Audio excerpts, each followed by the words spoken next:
What's going on, guys? So here I have a Madden NFL 16 video, but this is a pretty special video because I am doing this game against AverageRageGamer. If you don't know who AverageRageGamer is, I'm sure you already do. He has like 19,000 subscribers.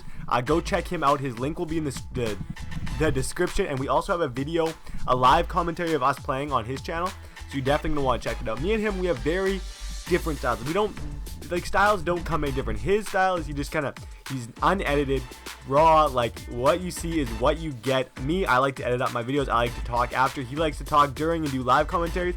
I think it works for us. There, I get a beautiful pick with Tyrann Mathieu though. That doesn't mean I'm not going to beat him. Just because I like him doesn't mean I'm not going to beat him in this game. But like as I was saying, my personality would not work for what he does. I could not just sit in front of the camera and entertain people. I don't think I could. I don't have that type of personality. I'm not someone who rages. I'm not someone who screams during the videos, so I can't really do that. But if you're looking for those kind of videos, if you're looking for the unedited, uncut, like straight up videos, that's where you want to go with the AverageRageGamer. All of his videos are very long too, so if you want a lot of content, he is the guy to go to. Like, that's the main guy. Me and him, we've been talking for a while. We've been trying to get a game in for a while, but I was so busy with moving and stuff, and he was moving too, so it took us a while. But here, let's get into the game. I'm up 3-0, and he's playing with his Raiders. But he's not, like, this is alternate team, so he's not playing with his Raiders, but he's playing with the jerseys on, which I think is a bad idea. Like, just don't even put those jerseys on. Like, it's a curse. You don't want to. No offense to Raiders fans, but like, you guys got a tough go. I'm not sure how the Titans are gonna do either. I'm a diehard Titans fan, and I know Week 1 looks good. But I'm not the type of guy who sees that. We beat Kansas City. I think it was last year. We beat Kansas City Week 1. The year before, we beat the Steelers Week 1. We're a Week 1 team, and then things go bad. So I'm not gonna get all confident and cocky until I see a little bit more from the Titans. I'm not just gonna freak out yet. So as you know, on my team, I'm still rocking Marcus Mariota and Justin Forsett. Those are the guys that I like. I don't even want to upgrade to elites. I'm done with packs for the year. I got the packs I need. Well, who knows? I might do another pack opening if people want it. Let me know in the comments if you would be interested in that. But I'm good with pack openings. I don't have to do there. It's like a terrible throw by Mariota. The only thing I do is get that 85 Mariota, but I never buy cards when they come out. So there's really no point because I'm not spending 150,000 on him. That would be a total and absolute waste. So here I hit him with a screen to Justin Forsett, and I don't really run screens in this game. The only type of screens I ran last year were makeshift, and they took those away. So screw screens. I don't like them. They get blown up way too easy, and that's why I stay away from them. There I go to Forsett short to pick up the first down, and he gets into the end zone for the touchdown. So I'm up 10-0, and I beat this guy the first time.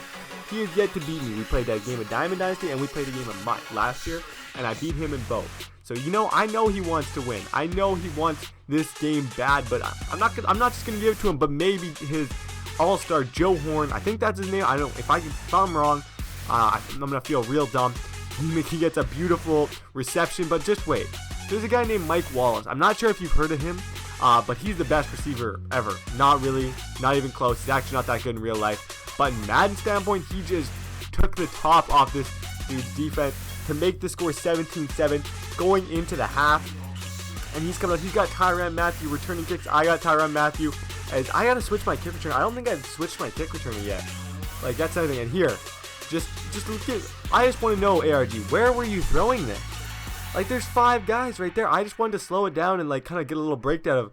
Maybe you can let us know in the comments where you were throwing. Oh, wait a minute.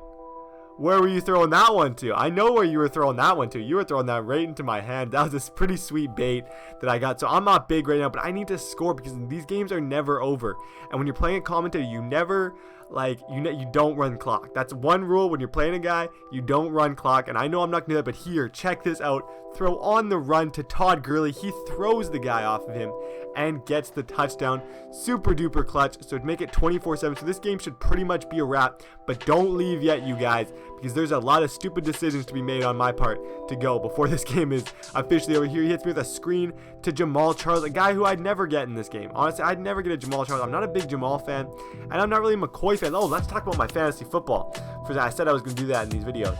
I had the worst week of my fantasy football career. Like, I got 50 points. The guy I was playing got 150. I started McCoy, which was a mistake. I started Manning, which was a mistake. Everything went so bad. I'm not feeling too confident about this year. The draft that I had last year, I felt really confident. That's why I went in first with that one. This one is just terrible. I got a lot of the same players because I like to get the same players, but I think I'm just getting to the point where they're a little bit too washed up to be picking like Peyton Manning. It's hard to say no to Peyton Manning in like the 5th round when there's nothing else available. It's tough to say no to that. I have Phillip Rivers as my backup, who might actually be getting some playing time now. There's my little fantasy football update. Hopefully next week goes better. It can't go any worse. So here's where the dumb decisions start coming. 3rd and 7. I throw a bullet pass right to his guy. I don't know why. Heath Miller, he did not get a very good animation here. And I try and throw it up to Antonio Gates, and I get intercepted. So he's got a chance now with 3 minutes and 15 seconds left. There's always a chance in this game. He hits me with another screen. He was running crazy screens, but that one I locked up with CJ Mosley. I like to think that I'm pretty good at reading screens, and in that situation, you could tell that I knew from the get-go. You can tell, just look at the linemen, how they played. If they're letting people go, you can like guarantee that he's going to a screen.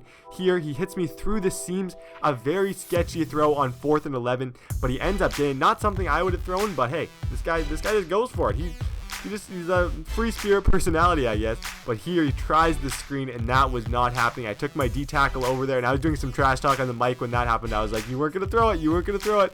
But then he goes deep to Joe Horn again, and just does. That's the one thing about this game, and it goes both ways. So I'm not even upset. But it doesn't make sense. Then he gets the 2-point conversion too. So he's got an onside kick, but we recover the onside kick. Luckily, I was a little worried that he was going to get it, and then I start going to the triple option because I got Mariota. That's his thing. Just watching him do the option, like it's somewhat entertaining to watch him do the option. And then I go to Mike Wallace over the middle. He drops it and he picks it off. This is where the excitement is coming in this video. This is where it is going to get real close, real fast, because I cannot finish games. I'm always good in the first half, but to finish, it's not easy. And then just things go bad. TJ Ward makes a terrible play, and he ends up scoring. So now look at the score. This game has changed, but he tries to go for 2, which is one of the most questionable calls I have ever been around. I've ever heard of. He shouldn't have went for 2. It's actually kind of funny. I was bugging him about it. So I recover the onside kick, but as you know, we're commentating. So on 4th and 10, I don't get it. So he gets one more shot to win the game. What's he gonna do with it? He throws a screen pass right back to Jamal Charles, his guy, the guy that he's relying on for yards in here, and then he hits me with a spin move. So he's got one Hail Mary shot. I'll let you guys see what happens. Go subscribe to Average Rage Gamer and check out our video that we did together, and yeah, I'll see you guys next video.